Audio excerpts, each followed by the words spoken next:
নমস্কার। আজকের বাগানের দৃশ্যটি সত্যি খুব মন খারাপ করা। এই বাগানে একটা খুবই দুঃখজনক ঘটনা ঘটেছে, যা দেখলে যে কারুর খারাপ লাগবে। এই দেখুন এই পিটুনিয়া ফুলগুলি, যেগুলো কয়েকদিন আগেও পুরো বাগানকে প্রাণবন্ত করে রেখেছিল, তারা আজ এভাবে মরতে শুরু করেছে। ঠিক কী কারণে এমন হচ্ছে তা বোঝা যাচ্ছে না। গাছগুলোর পাতা হঠাৎ হলুদ হয়ে যাচ্ছে, ডালপালাগুলো নরম হয়ে পচে যাচ্ছে। মনে হচ্ছে যেন কোনো এক মারাত্মক রোগ এই সুন্দর গাছগুলোকে আক্রমণ করছে। এই যত্ন করা সত্ত্বেও কেন এমন হলো? হয়তো কোথাও একটা ভুল হয়ে গেছে, কিন্তু কারণটা ধরা যাচ্ছে না।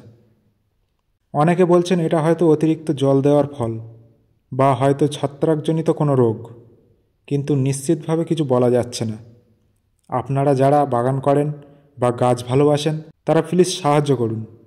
আপনাদের কি মনে হয়, গাছগুলি কি বাঁচানো যাবে? আর কি করা যেতে পারে? এই সুন্দর ফুলগুলোকে এভাবে মরতে দেখা সত্যিই খুব কষ্টের। যদি আপনাদের কাছে কোনো সমাধান থাকে, তবে কমেন্ট করে জানান। উত্তরের অপেক্ষায় থাকব। ধন্যবাদ।